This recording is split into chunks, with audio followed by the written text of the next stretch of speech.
Aujourd'hui j'ouvre le collector du tome 11 de Blue Lock et du tome 7 de Kaiju No. 8, et autant vous dire que ça va pas être drôle. Salut, c'est Nelive, et aujourd'hui ça va saigner.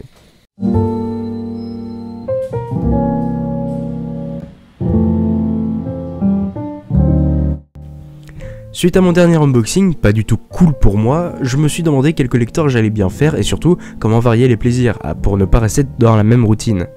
Il faut dire que j'ai laissé beaucoup de collectors derrière moi parce que je voyais pas l'utilité de le faire, mais comme j'en avais envie et que pour cette fois-ci ce n'est pas moi qui monte la vidéo mais un ami, autant lui proposer un style facile à monter. Alors on commence avec le collector de Blue Lock. Comme d'habitude, je ne vous spoilerai pas le manga, mais je peux vous dire que c'est l'un des rares mangas de sport que je lis, et pour tout vous dire, j'aime bien ce manga. Bon, j'enlève le blister et je sors le manga, ainsi que ses goodies, ou son goodies. Premièrement, la jaquette est pas mal. Elle est sobre et ajoute un petit côté duo créé entre les deux personnages sur la jaquette. Très ironique quand on connaît les valeurs que propose ce manga. Deuxièmement, on sort les magnettes de leur blister pour voir ce qu'ils représentent. Sans surprise et avec dégoût, les magnettes représentent les jaquettes de toute la série sortie à ce jour, sauf deux magnettes qui sont stylées mine de rien. C'est pas original, mais au moins ça reste sympa pour mon frigo. Et c'est tout? Ah ouais, putain, c'est pas ouf du tout. Bon du coup on passe à la suite. Bon, je vais pas revenir sur ce que je pense de Crunchyroll et de leur jaquette, hein. Il faut dire que je ne m'attends rien à ce collector, mais bon, autant lui laisser sa chance, et en vrai, j'adore la boîte, qui est beau, mais ce n'est pas la boîte qui fait tout, alors regardons ce qu'il a dans le ventre.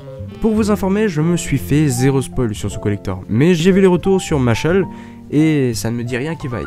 Mais peut-être que je me trompe, et du coup, il est temps de sortir les objets de la boîte, et on observe le manga déjà sans la jaquette alternative, ce qui est vraiment dommage pour le coup. Faut dire que j'aurais voulu avoir celui de la boîte en jaquette. Bon continuons en regardant ce qu'il propose en goodies, et là pour le coup, il y en a pas mal.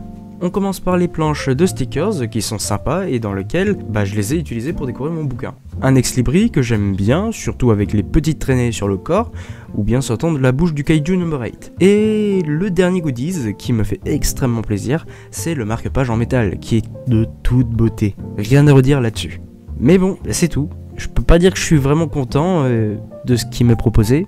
Vraiment, sur les deux collectors, seulement deux choses me plaisent vraiment.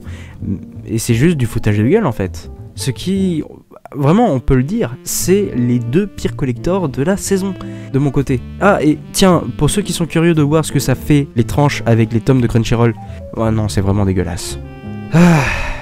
Enfin bref, merci d'avoir regardé cette vidéo. Si vous voulez un avis au final de ces deux collectors, les achetez pas.